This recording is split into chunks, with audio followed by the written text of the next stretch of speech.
A few years ago, my buddy Bill was working at an auto parts store in Helena, Montana. It was a Sunday afternoon, and he was just locking up. They turned out the lights, and the manager was ringing out the till when a car with California plates pulled up, and two girls came bouncing out. So he pushed open the door and said, "Can I help you?" And the girl said, "Yeah, the guy down at the gas station said you might be able to help." He said, "Why? What's wrong?" They said, "Well, there's a funny noise coming from underneath the car." So Bill bent down and looked, and the muffler was dragging. He said, "Well, yeah, I'll fix that for you just free." So he went and got a creeper, his gloves, and some mechanic's wire, and he was under the car wiring the muffler up to the frame. And one of the girls said, "Oh, we're so thankful that you could do this. We had another 6 hours to go, and we didn't think it'd make it." And he said, "No, it wouldn't have made it 6 hours, that's for sure. Where are you headed?" "L.A." "L.A.? You mean Los Angeles?" And I said, "Yeah." So he slid out of the creeper and he said, "Well, how do you figure, you're in Montana, how do you figure?" "Well, yeah, so." She goes, so he says, "How do you figure it's 6 hours? You're in Helena, Montana." And this girl looks at him kind of smoothly, puts her hands on his hips and said, "Look, we left on Friday, we left L.A., and it took us 16 hours to get to Salt Lake. We left Salt Lake 10 hours ago. I guess that leaves 6 hours." And so he said, "Ladies, come with me." And he brought him into the store and got out an atlas. And he said, "Okay, here's L.A., here's Salt Lake, there's Montana." And the girl looked at him with surprise and looked at the other girl, and the color kind of drained from their face. "I guess we're going to be late for work tomorrow morning." So I guess so. He gave them an atlas and told them to take I-15 south to get back home.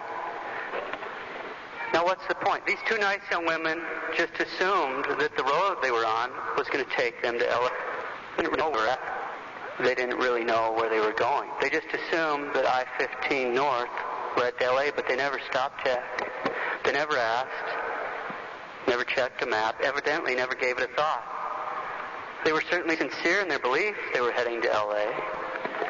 They were sincere, but they were sincerely wrong. Being sincere isn't enough to get us to our destination. Shucks, we can't even make a trip successfully unless we know where we're headed and we know how to get there. How about you? Where are you going? How do you know? Are you bumbling through life like those two girls? Where are you going? Finally, there's only two answers to that question, huh? Heaven or hell?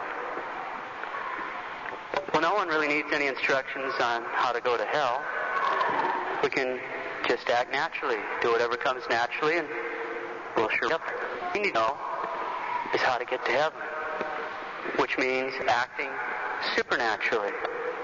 So we need supernatural guidance. We need directions for our trip so that we can get to our supernatural destination.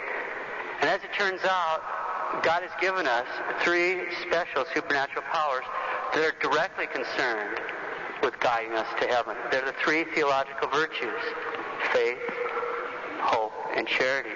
This virtue is faith. It's on the exam of the conscience for this month. Faith is a supernatural power, and it gives us the ability to believe what God says, whether we understand it or not, just because He said so, since He can neither deceive nor be deceived. And what is it that we believe by faith? Everything that God's revealed, every last bit, every speck, all the truths proposed for our belief by the Catholic Church. The virtue of faith is the foundation of all the supernatural virtues. Without faith as the foundation, we can't have the virtue of hope. And without the virtues of faith and hope, we can't have the virtue of charity. Faith tells us how to live so that we can get to heaven, and charity gives us the supernatural power to live in heaven. Faith tells us how to live to get to heaven, and charity gives us the supernatural power to live in heaven. So what do we believe by faith? Everything God has revealed. And why do we believe it? Because He can neither deceive nor be deceived. Okay, Father, but what if somebody refuses to believe something in Revelation? Well, if he actually believes that this truth was revealed by God, and yet he still has that attitude, what is he actually saying when he refuses to believe that it's true? He's saying that God can deceive. He's saying that God's a liar. And in effect, he's saying that he's smarter than God. If a man willfully and deliberately denies one or more truths of the faith, that's heresy. And if he willfully and deliberately denies all the truths of the faith, that's apostasy. And those are both mortal sins. And if someone, God forbid, commits a mortal sin against the faith, like heresy or apostasy, he loses it. He loses the faith. And since faith is a free gift of God that he gave to most of us when we were baptized, and we didn't do anything and we can do nothing to earn it, it's a free gift of God, then if someone is proud enough and stupid enough to throw it all away, God's under no obligation to give it back. That means if that man dies in that condition, he can't be saved. He can't be saved. Do we have to have the faith to be saved? Absolutely. We can't find heaven without the faith. To understand that, just think about those California girls. They couldn't find LA without directions. And everybody can ask himself, have I ever been lost or had a tough time trying to find a particular address or location? Look, we need directions just to keep from getting lost and turned around right here on Earth, in our own country, to get to places that we can reach by our own natural powers. We need directions. If we need directions to find natural destinations, how much more do we need directions to find a super destination like heaven? We can't get there from here without God's help. We need the faith. It's completely impossible to be saved without the virtue of faith. Remember that without faith, we can't have charity, and charity gives us the supernatural power to live the life of heaven. If we don't have faith, we don't have charity, we can't live in heaven. Here's what the First Vatican Council teaches on that very point. Quote, no one can ever achieve justification without faith. Neither can anyone attain eternal life unless he or she perseveres in faith to the end. Close quote, the First Vatican Council. No one can attain eternal life unless he or she perseveres in the faith to the end. Okay, Father, so if we commit a mortal sin against faith, like willfully and deliberately refusing to believe something God has revealed, we lose the faith. What other sins might cause us to lose the faith?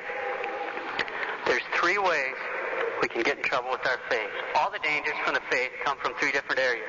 Either from denying the faith, from carelessness in protecting or preserving our faith, or from deliberately entering into occasions of sin that may cause our faith to be destroyed. Here's just a short list of some of those type of sins. The type of sins that can cause us to lose the faith.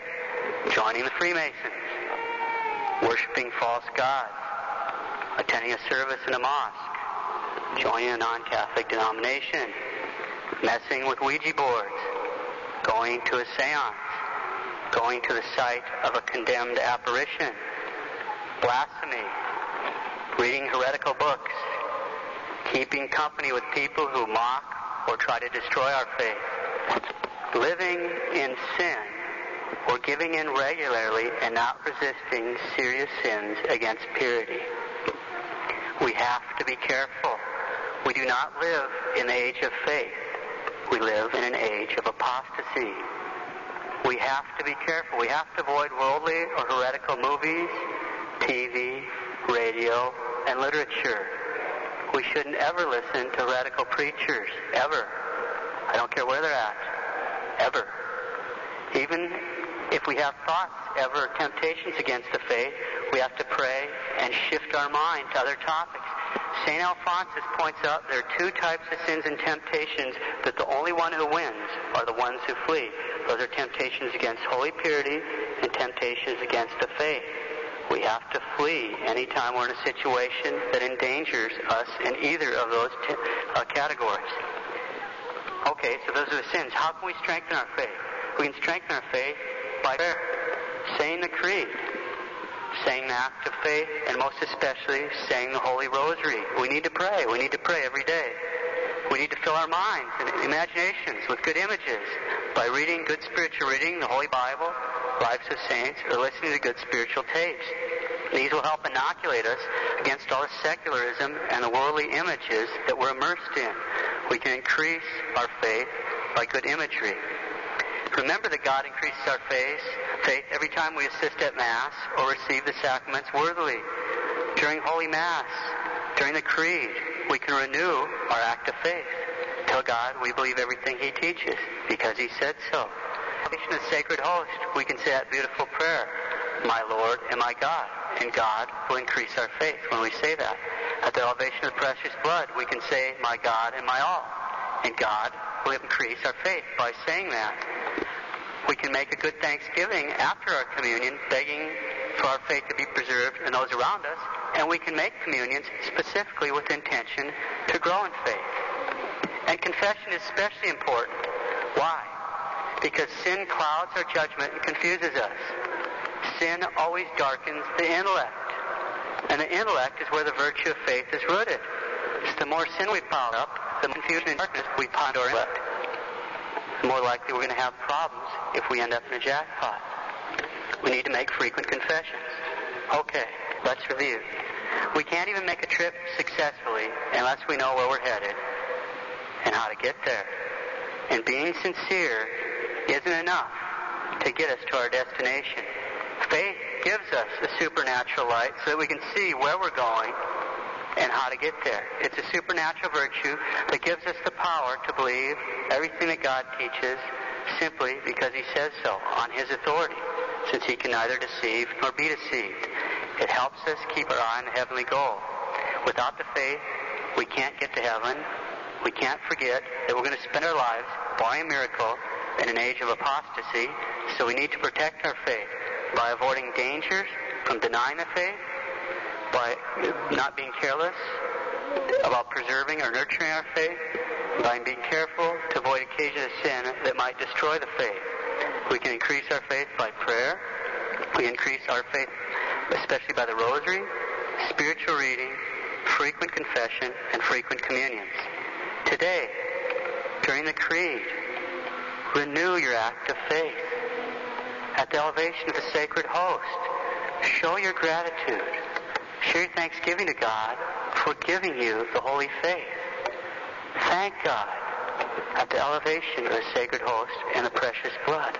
Thank Him for giving you the roadmap to eternal life, for giving you the wonderful gift of faith, the faith without which it is impossible to please God.